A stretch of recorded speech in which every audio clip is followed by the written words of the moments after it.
पहले आते नहीं तो तुम्हारा चाय बांट रहे हैं। बोले राजा रामचंद्र की जय, बोले राजा रामचंद्र की जय हो। तो वही हम सब विचार करें आज जैसे भगवान भोले बाबा जे भोले बाबा जी के विवाह की तैयारी चलत है और जब लगन पत्रिका बांटेगी तो नंदीगण मल्ला घलो बोलेगी अब भोले बाबा विवाह की तैयारी करो। अब तैयारी जैसे करी है लेकिन सब जन अपन अपन टाइप से तैयारी करे। बाबा गोस्वामी तुलसीदास महाराज जी बड़े सुंदर भाव के साथ अंकित करते हैं। लगे संवारन सकल सुर रम रामा होसिया रामा वाहन विविध विमान वो रामा रामा होसिया रामा वाहन विविध विमान वो रामा होई सगुन मंगल सुभग रम रामा होसिया करही अक्षरा गाने वो रामा होसिया रामा करही अक्षरा गाने वो लगे सवार में सकल सुर। और सुर मतलब का होते दाई ध्यान दो, सुर मतलब होते देवता। और सुर कई प्रकार के होते कैसे कि सुर भी कई प्रकार के होते जैसे गवैया बजिया मन के घलो एक प्रकार के सुर होते, तबला ठोक ठाक के सुर में लाए जाते वो भी एक प्रकार के सुर है। पहली सियान दादा मन बैठे हैं आप पूछ लो पहली धान दोहारे के ठन सुर आवे नीगा औ एक तो आपो मन के सुर है, सुर लामे है तभी जगह बैठे हो दाई। और सुर कहीं घर को तिलामी से उठ के रूम रिंग दी तो मन काच कर लेबो तो आपो मन के एक प्रकार के सुर है। अब एक सुर मतलब होते देवता। बोले राजा रामचंद्र की जय। अब एक ठल्ला सुर कही थे और एक ठल्ला ससुर कही थे। तो ससुर कौन ला कही थे माँ बताओ, ससुर कौन ला कही थे जे सबके मती ला मिला के चले ओला कही थे ससुर। हम मटहम जे मिठा थे ओला कही थे मसूर। कछु गलती कर परे हस ओला कही थे कसूर। बैठे बैठे हाथ पाँव चुंगर गए एको कनक रेंगबे तेला कही थे पसूर। और माता दुर्गा जेल मारी सोला कही थे महिषासुर। और जे सबके मती ला मिला के चले ओला कही थे ससुर। बोले राजा रामचंद्र के जय। सुर अर्थात होते देवता। आज समस्त सुर देवता मन अपन अपन वाहन ला सजाए लेकिन भोले बाबा जी के वाहन ला आप सबको ही जाना तो जी। अब भगवान भोले बाबा जी के बराती जाए की तैयारी है। देखो माँ हमारे छत्तीसगढ़ जो संस्कृति है हम विचार करन कि अभी हम देखन कि हम जो विदेशी संस्कृति ला अपना था पहली विवाह के बाद होए का अभी तो प्री वेडिंग शूटिंग होते। बोले राजा रामचंद्र की जय। नहीं भैया प्री वेडिंग शूटिंग मतलब जब लड़की लड़का की शादी फिक्स हो गए तब वो शूटिंग करते फोटो 2 डे 1 डे बाँचे हमारा का दिन शादी है इसे की के। तो भाई पहली बुजुर्ग सियान दादा मन कतेक सुंदर जब विवाह होवे हमारे छत्तीसगढ़ संस्कृति है कि जब विवाह संस्कार होवे तब सब लोग अलग उत्साह रहा कि विवाह हो। जहाँ लड़का पक्ष विवाह हुए लड़की पक्ष में विवाह हुए सबके मन में अलग उत्साह रहा। आज वैष्णव जब भगवान भोले बाबा जी के विवाह की तैयारी चलत है तो सब जन सुंदर विवाह के गीत गाते आओ हमन भाव के साथ भगवान भोले बाबा जी के विवाह के तैयारी करत है। तो पहली बताओ जब का हमार दाई मन हा लड़की पक्ष वाला मन बन जाओ और जब का भी हमार आदरणीय सियान बाव मन आप जमो जन लड़का पक्ष बन जाओ। और शादी इसने सुखा सुख नहीं निपटे मैं वो इसने वाला बात नहीं करत दादा मतलब ताली वाली एक आध कनी बाजा गाजा होना चाहिए। और आजकल बिना बाजा शादी कहाँ अच्छा लगते जी, बिना बाजा के शादी अच्छा नहीं लगे। तो आप मन हाँ सास समाज लेके लाने हैं तो आपो मन कम से कम ताली के सेवा देते हुए भगवान भोले बाबा और माता पार्वती के विवाह के साक्षी बनो और बड़े सुंदर भाव के साथ हम विवाह के आनंद लेवन। और आज जब विवाह होते हमारे छत्तीसगढ़ में तो बड़े सुंदर भाव के साथ गाते और गीते का सरी सगोनक दाई मड़वा बनाई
और जब सब माता रानी मन एकत्रित होते, सब पूरा परिवार बाजा गजा थे, तो सबले पहले कहा जाते दाई चुरमाटी।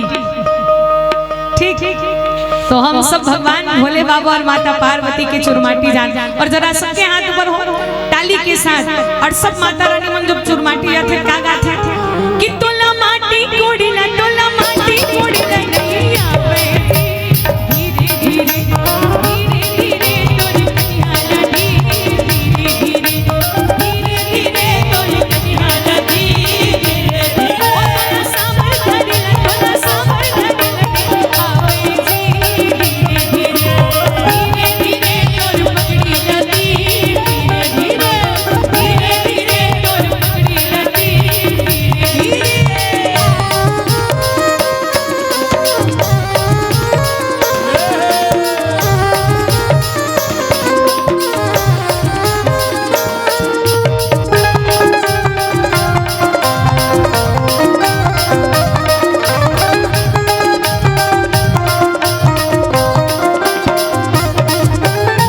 और जब सबो जत्का जन भी चुरमाटी ले आते, तहन चुरमाटी ले आए के बाद सुंदर दुल्हा दुल्ही ले स्नान कराते, स्नान कराए के बाद तेल हल्दी चढ़ाते, और जब तेल हल्दी चढ़ाते तो का गाते, एक तिल चढ़ गई, एक तिल चढ़ गई वो हरियर प्योरी, वो हरियर प्योरी, मड़वा मधुरू तोर मानन टूरा, मड़वा मधुरू तोर मानन टूरा, भोले बाबा के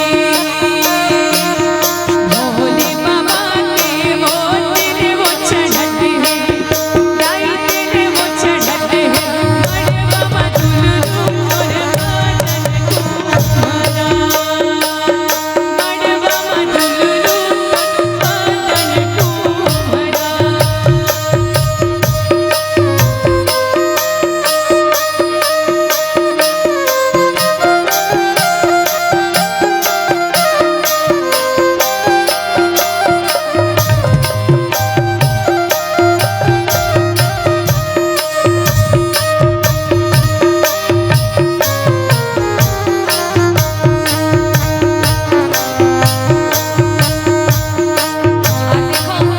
जब तेल हल्दी चढ़त रही थी तो सब ओकर जे मन भाभी लाग रही थी, जे मन ठगी ठगा नदा रही थी, ते मन फट फट के कहते का, और बड़ा सुंदर नहडोरी गीत गाते, और गाते का दे तो दाई दे तो बोल अस्सी वो रुपया दाई, अस्सी वो रुपया, ई सुंदरी रातियों में बिहार, ई वो दाई सुंदरी रातियों में बिहार,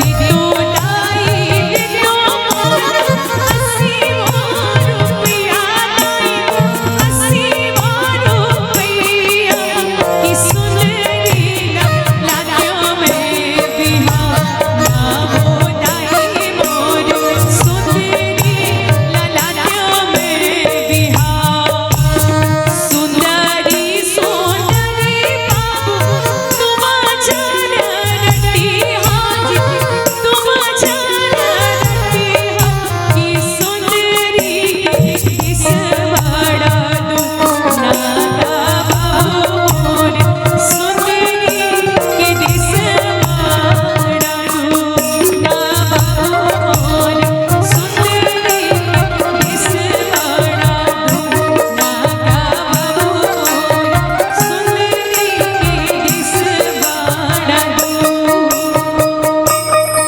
और जब बड़े आनंद उत्सव के साथ परिवार में परस्पर जब एक दूसरे से प्रेम उत्साह पूरा सगा संबंधी एकत्रित होते, सब बड़े सुंदर भाव के साथ विवाह संस्कार निभाते। और देखो जब माता रानी मन आप सब जाना तो माँ भैया मन कि जब बाराती निकलते तो सब माता रानी भैया मन बड़े सुंदर भाव के साथ गाते, और का गाते, आमा पान की बीरिया हालत जाए, आमा पान की बीरिया हालत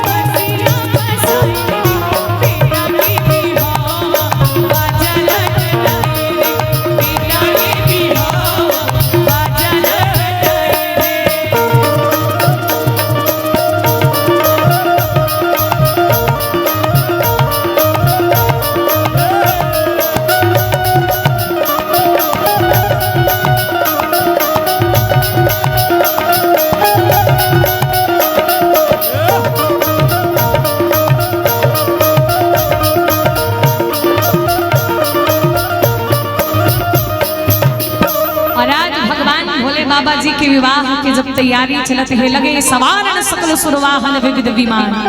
आज भगवान जी के सुंदर जब विवाह के तैयारी हो सब जन देवता देवता अपन अपन विमान तैयार करत है, लेकिन भोले बाबा के गणमन कहते देख तो बाबा देवता मन कद का स्वार्थी होते, स्वार्थ लागे करी सब प्रीति, सुर नर मुनि सबके हरिति।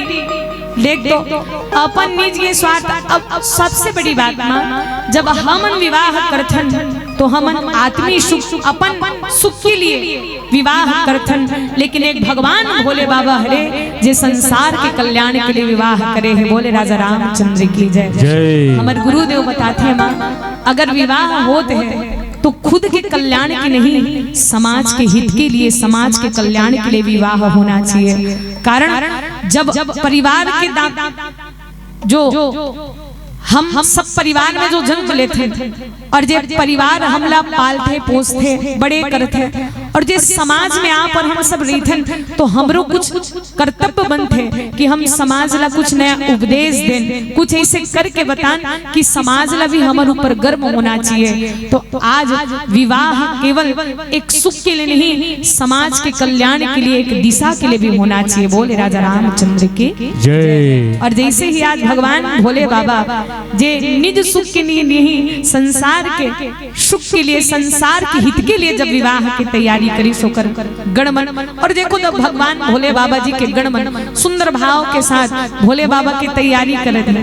और जब स्वाभाविक बात है, अब नंदी गणमन भूत मनो कते ककला सजा रहेगा भाई, कोनो विशेष पार्लर ले बुलाए रही तिस्ते बात अलग है, लेकिन कोनो भूत मल्ला, भूत प्रेत मल्ला ओकर श्रृंगार करे बर कहत कतका नृत्य करे, लेकिन फिर भी भगवान भोले बाबा कैसे कर्पूर गौरम करुणावतारम संसार सारम भुजगेंद्रहारम। और भगवान भोले बाबा जो स्वयं पहली से ही सुंदर है और ओकर जो श्रृंगार करने वाला भूत प्रेत भयानक दिखने वाला मन भी भयानक ही श्रृंगार करी। और जब भगवान भोले बाबा जी के श्रृंगार करे बल लगिस तो शिव ही शंभुगण कर ही श्रृंगारा। जय हो। आज भगवान भोले बाबा जी के सुंदर श्रृंगार करेगी कौन? बोले शिव गण मन श्रृंगार करते हैं, जटा मुकुट अहिमौर समारा। आप विचार करो भगवान भोले बाबा जी का के मुकुट धारण करिश्मा। जैसे हमन कोनो कोनो भगवान जिला ब्रह्मा जी थे, भोले बाबा कहते कि भोले बाबा कम से कम आज के लिए ही रत्न जटित सुंदर मुकुट मंगलो, मऊर मंगलो, नहीं का सुंदर मुकुट ला मांग के आज कारण विशेष विवाह एक बार होते तो कम से कम होकर विशेष तैयारी होना चाहिए। आजे बस मुकुट ला मांग लेते हो इसी की के। भोले बाबा कहते देखो जी, एक तो जे सोना के लिए प्रति जीवन में इच्छा रही थे, मिल जथे तो लालसा उबर थे और नहीं रहे तो पाए के लालसा रही थे, ते कले मोर जटा ही बने के। बोले राजा रामचंद्र की जय।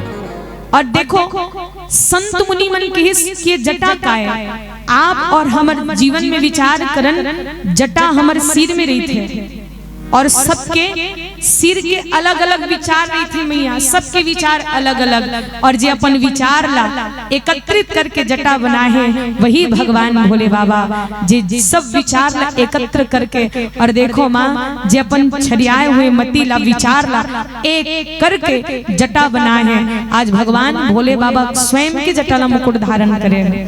और ये बताओ राम जी का के मुकुट धारण करते? राम जी का के मुकुट धारण करते तो भगवान राम जी हा जब अयोध्या में राज तिलक हुई तो कर सिर में कृत मुकुट धारण करते थे। और जब भगवान बनवासी हुई तो वो भी जटा मुकुट सिर उर बनमाला। भगवान जी जब 14 वर्ष के वनवास गिसना तो भगवान भोले बाबा भी, भगवान राम जी भी अपन स्वयं के जटा ला मुकुट बनाए रही। बोले रामचंद्र की जय। अब इसमें भगवान भोले बाबा भी स्वयं के जटा ला मुकुट बनाए हैं। और श्री कृष्ण जी का के मुकुट धारण करते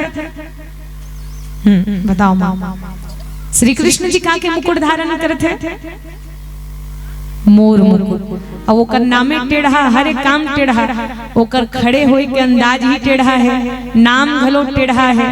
और उस बांसुरी घलो सोच में नहीं बजाओ, टेरगज बजा ही वो। बोले राजा रामचंद्र की जय। एकरे से तिन की कि मोर मुकुट वाले मोला तार लेवे, कि मोर मुकुट वाले मोला तार लेवे। हाथी कस मगर के मोहले उबार लेते, मोर मुकुट वाले मोला तार लेते। जय हो। तो भगवान जी भोले बाबा जी स्वयं की ही जटाला मुकुट बनाए हैं। और देखो विचित्र श्रृंगार भगवान भोले बाबा जी के, कि जब भगवान भोले बाबा जी के श्रृंगार करे के जब बात है, तो चलो एक सुंदर स्वभाव आप और हम सब मिल के भगवान भोले बाबा जी के भजन के आनंद लेवल। बोले शंकर भगवान की जय, उमापति महादेव की जय, कैलाश वाली भोलेनाथ,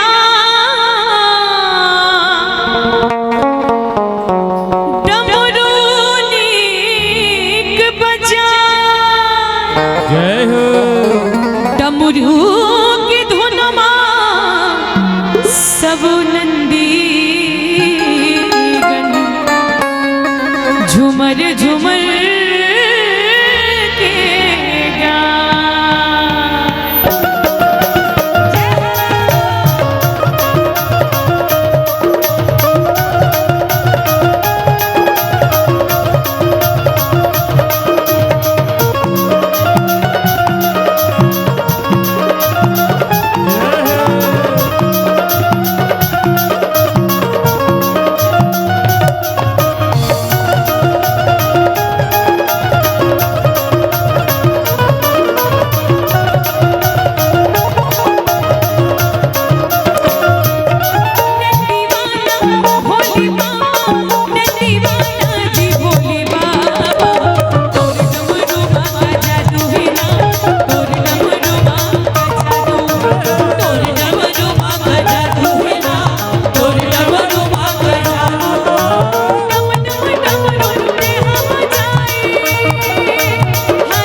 और कोई घी की प्याली, कि कोई लाए फूलों की माला और कोई घी की प्याली।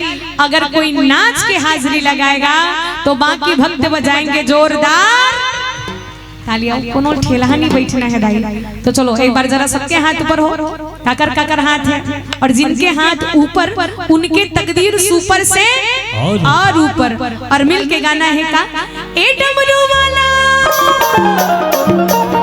डमरू वाला नंदी वाला, डमरू वाला जी नंदी वाला, डमरू वाला जादू हीरा, डमरू वाला तोरे डमरू वाला जादू हीरा, तोरे डमरू वाला जादू।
जोरदार ताली के साथ स्वागत हो कि आज जे भोले बाबा जी के दरबार में आते हो कर हर एक मनोकामना पूरा होते है। काबर वो कौन है? भोले दानी रे भोले दानी, भोले दानी रे भोले दानी, भोले दानी भोले दानी भोले दानी भोले दानी भोले दानी सदा भगिया का प्याला। अरे जो चाहे मांगो जो चाहे ले लो, जो चाहे मांगो जो चाहे ले लो, हीरा मोती सोना चांदी सब दे दीवार। भोले दानी भोले दानी, भोले दानी रे भोले दानी, भोले दानी रे भोले दानी, भोले दानी भोले दानी सदा भगिया का प्याला। भोले दानी भोले दानी भोले दानी सदा भगिया का प्याला।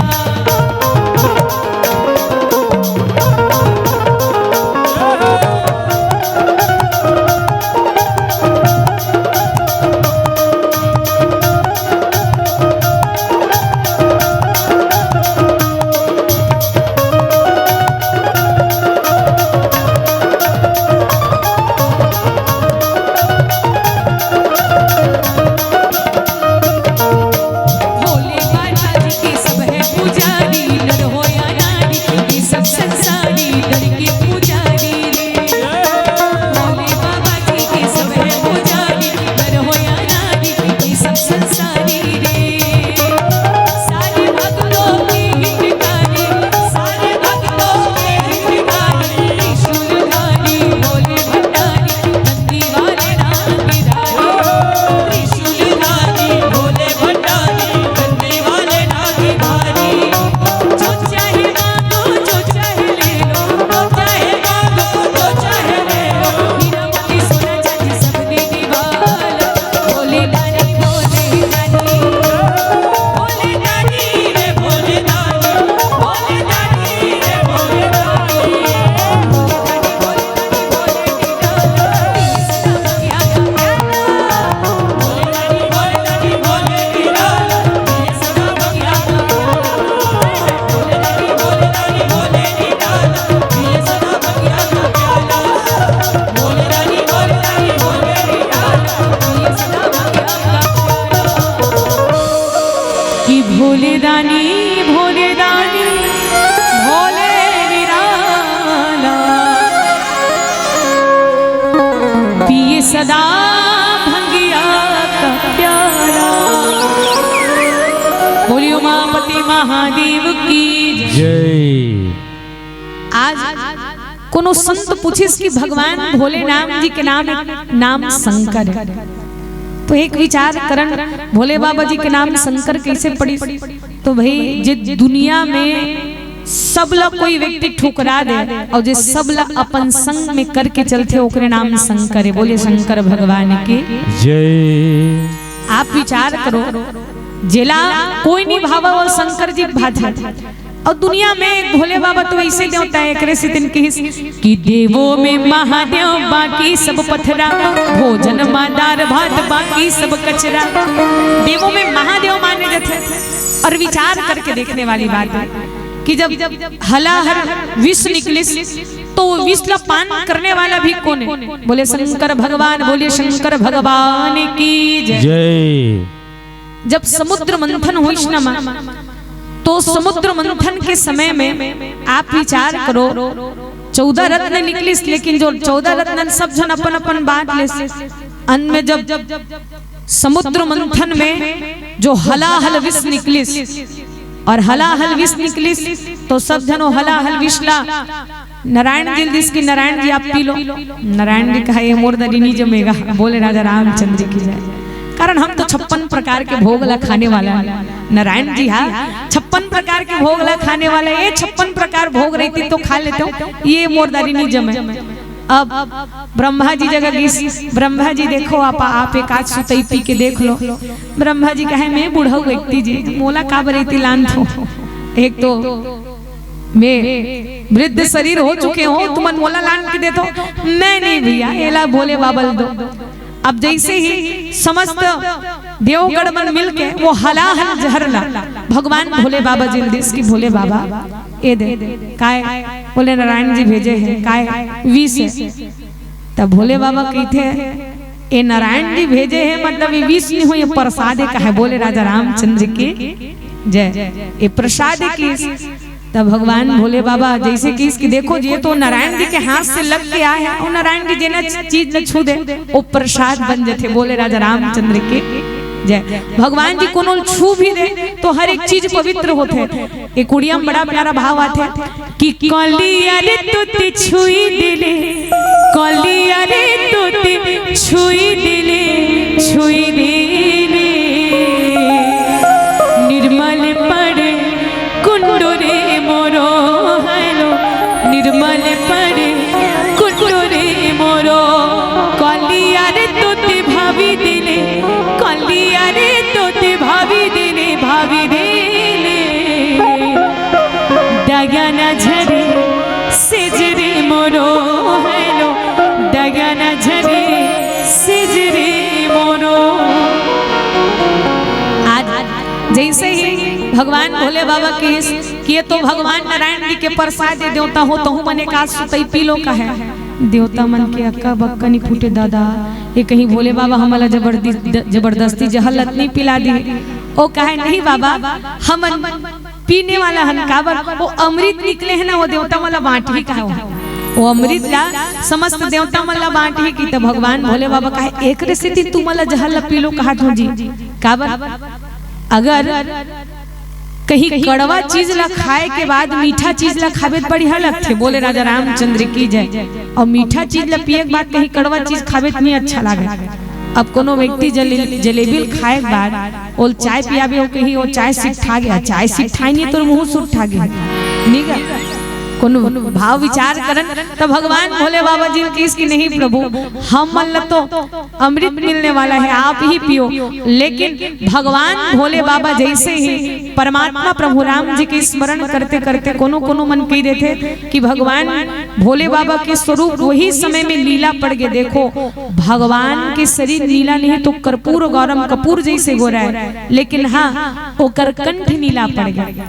कंठ काबर एक तो विषला धारण करिस और जब विषला धारण करिस तो स्मरण का कर करत रहिस भगवान हरि हर के। बोले राजा रामचंद्र की जय। भगवान नील वर्ण भगवान परमात्मा प्रभु राम जी के स्मरण करते जैसे भोले बाबा वो हलाहल विषला पान करिस मन में विचार करतो कि दुनिया वाला मने हला हल्ला सहन नहीं कर सकी सोकरे शितिन मोला दिस। और जैसे मेल पान करूं तो मोर हृदय में भगवान विराजमान है कल अच्छा में कंठ में रखो। और भगवान परमात्मा प्रभु राम जी के जब शिव ही शंभुगण करे ही श्रृंगारा, जब श्रृंगार करिस भगवान भोले बाबा जी के तो किस तन विभूति पटके हरि छाला। कोनो कहा कि बाबा आप मस्त पीताम्बर रंग बिरंग के रेशमी कपड़ा थे वो मल्ला उपयोग में ला लो, कम से कम किराया में ला लेथन बाबा। अब आजकल निश्चित रूप से शादी में जितना भी खर्चा होते है वो कर तो कोई तोल नहीं है। बोले राजा रामचंद्र की जय। एक हिसाब से देखा जाए तो कोरोना काल के शादी बढ़िया शादी रही से। कैसे कोरोना काल में रही से कि ज्यादा जनसंख्या भी नहीं आना रही और बाजा गाजा भी अलाउड नहीं रही से, तो सब जन जल्दी बारात आ जाए और गोधूली बेला में ही सुंदर विवाह होके सब चीज संपन्न हो जाती रही। बोले राजा रामचंद्र की जय। कम खर्चा में निपट जाती रही से। लेकिन आजकल हम दूसरा देख के कम पोजीशन वाला फिर भी वो सामने वाला उसने करिस करके हम भी ओकर अनुकरण करथन और वही देख के नाना प्रकार के खर्चा बैठते। यही बात ला माता पार्वती भोले बाबा एक बार चुपचाप फोन लगा पूछे कि देख बाबा हमर विवाह हो ही कहत है, अब हमर यहाँ तो गिरिराज में कहीं चीज की कमी नहीं है। हम विचार करन कि भगवान परमात्मा प्रभु राम जी के इसी कृपा माता भगवती का है कि मोर पिताजी के अंगना में कहीं चीज की कमी नहीं है। लेकिन कारण रिद्धि सिद्धि संपत्ति सुख नित नूतन अधिकाई जहाँ साक्षात महागौरी विद्यमान है वहाँ का चीज की कमी हुई। लेकिन बाबा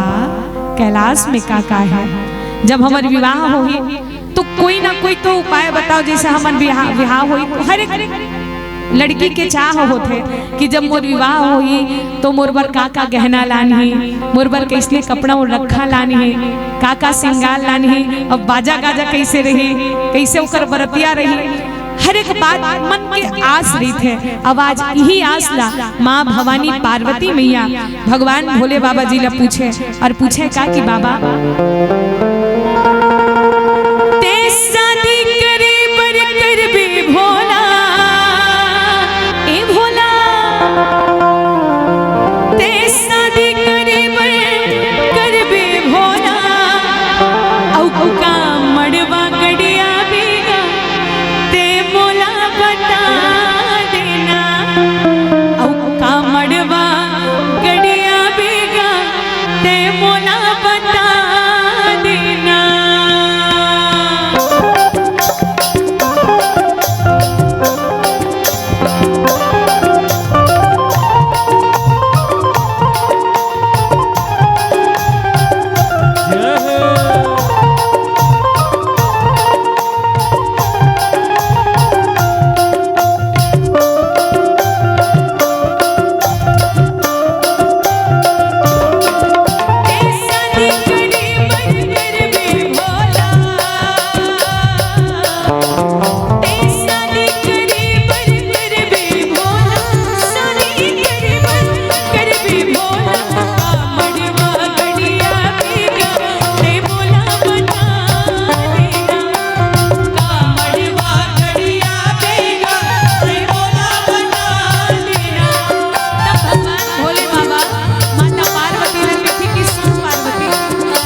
भगवान भोले बाबा जी के जो विचित्र श्रृंगार है, और भोले बाबा जी के जब श्रृंगार करिस तो भगवान जी के शरीर में अंग बहुती ललमिस। आप और हम सब विचार करें, अंग भभूति ला लगाए के कारण का है? कारण भोले बाबा जी ने एक बार कोनो पूछस कि बाबा आप अंग भभूति ला काबर अपन अंग में लगा दो, तो बड़ा सुंदर भाव। एक बार जब माता रानी, आप सब हम सब विचार करें कि जैसे ही एक शमशान घाट से जैसे ही एक अर्थी जात रहा है, गांव से निकलत रहा है, और सब गांव वाला मन चिल्लात रहा है का राम नाम सत्य है, राम नाम सत्य है, राम नाम सत्य है। और देखो एक न एक दिन वैष्णव स्थिति हम सबके आई।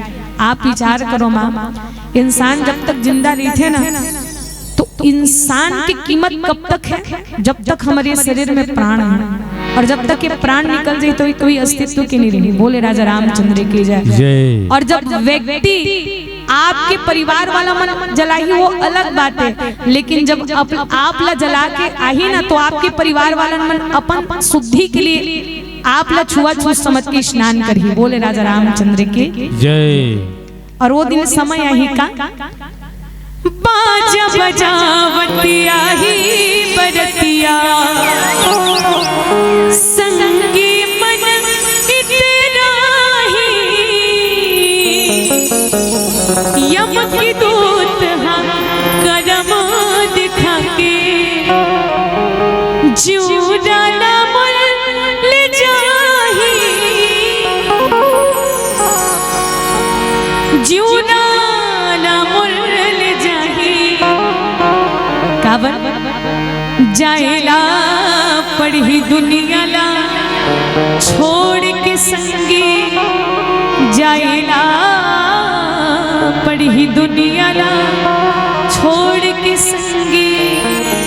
और एक बात विचार करो माँ, जब हम अपन शरीर ला छोड़ के जाबो ना माँ, तो हमारे द्वारा जो यूज किए हुए उपयोग किए हुए वस्तु ला जला दिए जाए। लेकिन आप और हम सब विचार करें कि जिन हम चीज एकत्रित करे हैं ओला जला दे जाए, लेकिन जब पैसा कौड़ी सोना चांदी ओला नहीं जलाए। तो वही इसलिए जब अर्थी जात इस राम नाम सत्य है, राम नाम सत्य है करके, और भोले बाबा के यही सत्य है, यही सत्य है।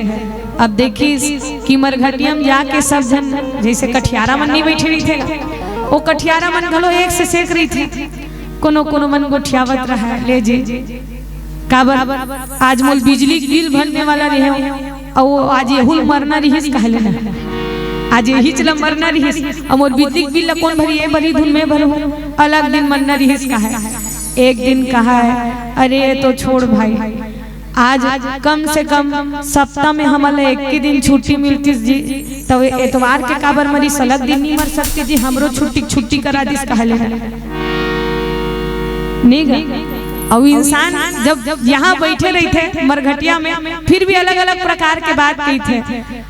भगवान भोले बाबा सोचत रहे ले तो मन तो मरघटिया घलो नहीं छोड़ी, और जैसे वो चीता जलती सो छोड़ के देंगे। संत में जब जीवन के सार राम नाम सत्य है, वो चीता के राग जे चीता वास्तविक रूप से कि तोर जीवन में जो सार रही, यही नाम से कम राम के नाम उच्चारण हो, यही जीवन के सार करके भगवान भोले बाबा वो चीता के राग अपन अंग में लगाए हुए हैं। बोले राजा रामचंद्र की जय। और प्रार्थना कि कम से कम हमरो जीवन में इसे भगवत कृपा हो कि हमरो जो चिता के राग ला भगवान जी के अंग में लग जाए, शिवलिंग में लग जाए, तो कतका पवित्र आत्मा हो वो आत्मा जेकर अंग भभूति भगवान श्री सदाशिव के अंग में लगे। बोले राजा रामचंद्र की जय। आज जैसे भगवान भोले बाबा जी के विचित्र श्रृंगार की कोकर गला में का है, सर्प की माला है, कोनो किस भैया कि कम से कम आज हार ला पहन लेते के,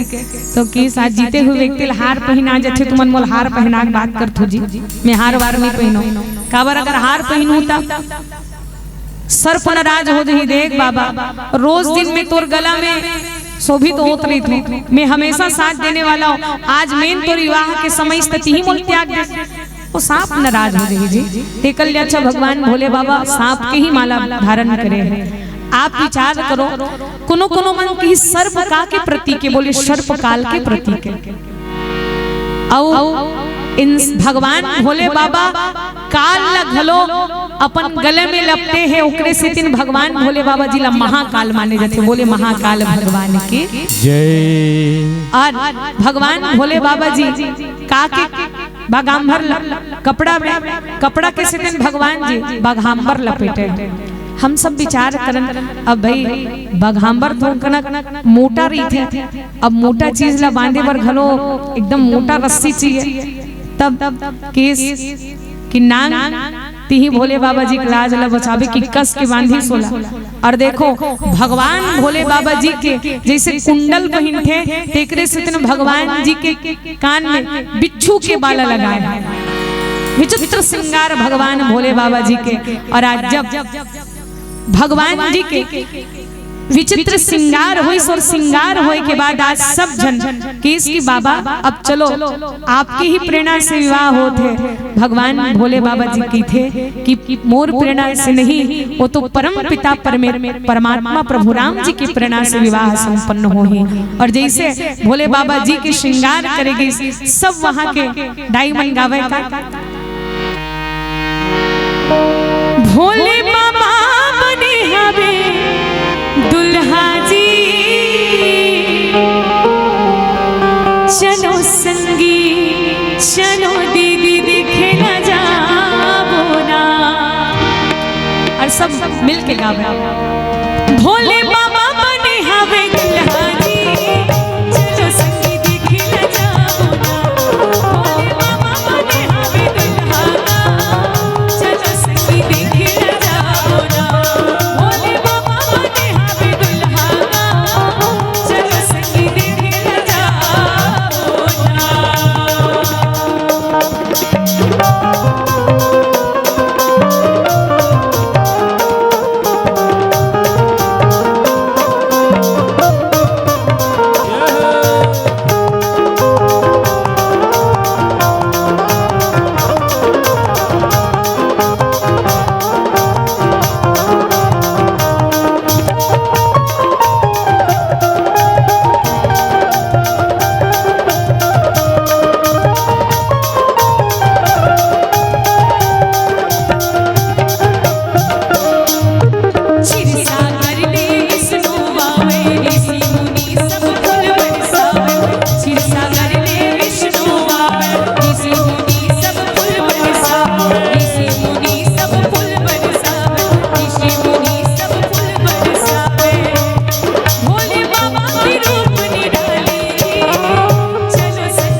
त्रिशूल और डमरू विराजा, चले वसत तड़ी बाज ही बाजा। आज भगवान भोले बाबा जी के जब बराती चले तो भोले बाबा जी सो नंदीगढ़ मनाऊ लास्ट निवेदन करी दा बाबा, एक अंतिम निवेदन आपसे जय हो कि कम से कम वहां ला चेंज किया जाए भाई। जे दिन साइकिल नहीं रहा तेहू वाला मनहा कार ला मांगते काकरो घर किराया ले नहीं गा। आप और हम सब विचार करन कि भाई जैसे हम वाला रामायण में लगाते तो कोनो कोनो मन कहते गाड़ी भेज देवो भैया इसे के हाँ बजट कम नहीं कम रही थे तगा गाड़ी पेट्रोल चार्जिंग ज्यादा लगी करके तो मन कहते गाड़ी भेज देवो की के वाह गाड़ी भेज देवे ठीक बात है। के दिन एक दिन बनना तहन बाकी दिन बन ते कल अच्छा भैया जिनमेने दिन है ते कल अच्छा जेकर सहारा हमन हमेशा चलत हन और मेन दिन उही छोड़बो ते उचित नहीं है। बोले राजा रामचंद्र की जय। बोले बाबा कोनो कहे भाई कम से कम कुछ हाथी घोड़ा ला मांग लो, बाबा किस नहीं जे न हमेशा मोर साथ में चलने वाला है। आज मेन समय आज मोर विवाह के दिन ही बोला अपन से दूर करो तो वहू कही वाह बाबा हर दिन मोर साथ समारी करके कहीं आना जाना रहा तो आना जाना मोर साथ करस। आवाज तो विवाह के आनंद उत्सव आ है तो ते मोला छोड़ा था। संत मन कहा नंदीला धर्म के प्रतीक माने गए हैं। और माँ जब कोनो व्यक्ति विवाह हुआ है तो धर्म के अनुसार विवाह करना चाहिए। बोले राजा रामचंद्र की जय। पहले सियान दादा मन बतावे पहले 16 दिन की विवाह हो, जैसे 16 संस्कार के साथ 16 संस्कार माने जब इसने 16 दिन की विवाह कराया जाए। अब वो समय लुप्त हुई गई तो पहले 6 दिन की विवाह कराए, अब वो भी समय लुप्त हो गए। पहले 3 दिन की विवाह होते, अब समय से पड़ गया कि एक ही दिन के विवाह होते और समय आज ऐसी स्थिति परिस्थिति आए है 1 घंटा में विवाह हो जाते। बोले राजा रामचंद्र की जय।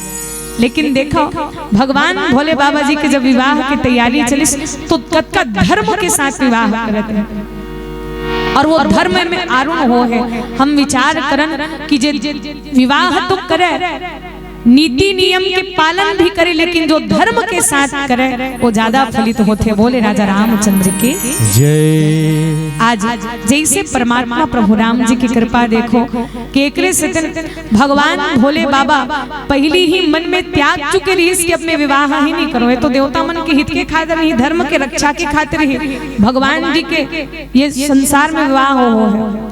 विचार करो कि जो तारकासुर ऋषि पहली वरदान मांगे ऋषि कि मैं तो भोले बाबा के पुत्र के हाथ से ही मरना हूँ।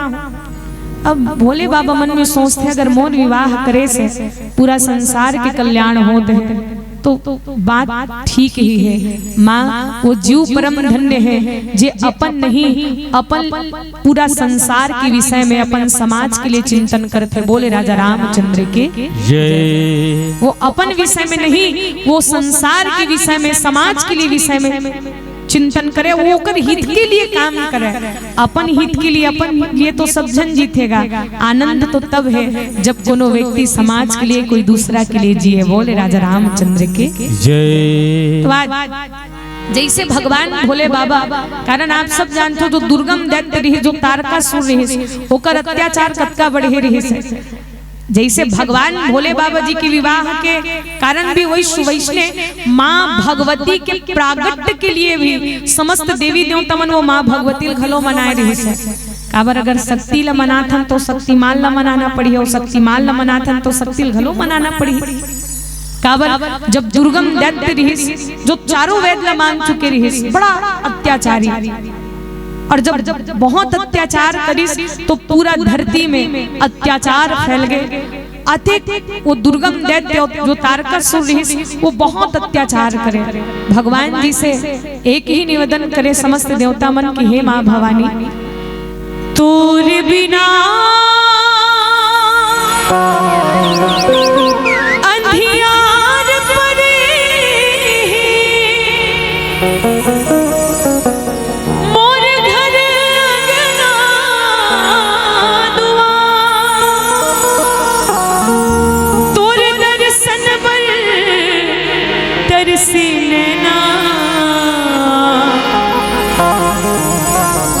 को जीव हजार कि जग तारण मैया वो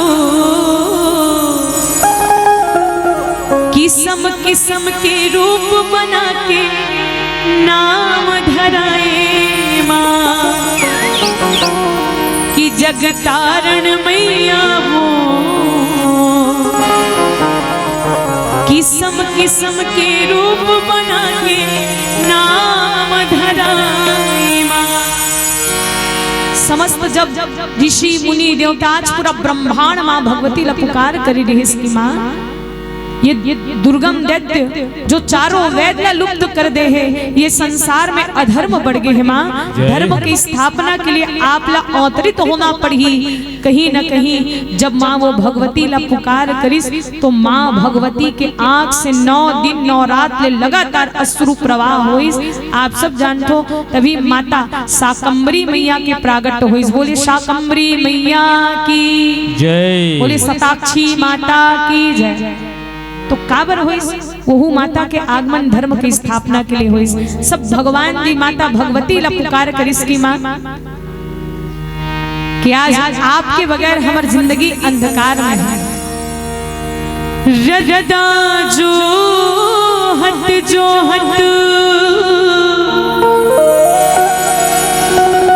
आखी बात रागी वो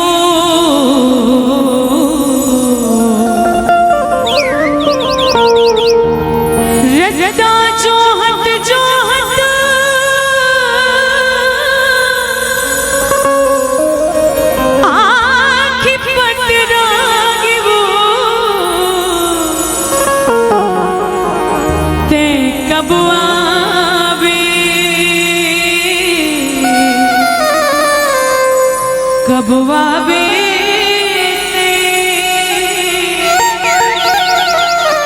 दर्श दिखा दे मैया मो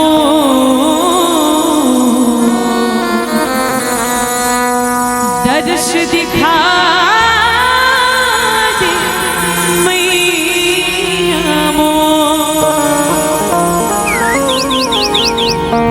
16 सिंगार करके चुनरिया ओढ़े 16 सिंगार करके लाली चुनरिया उड़ चली आवे वो मैया अंगना बाबो चली आवे वो जाई अंगना बाबो चली आवे वो मैया अंगना बाबो चली आवे वो मैया अंगना बाबो 16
जमुना पाव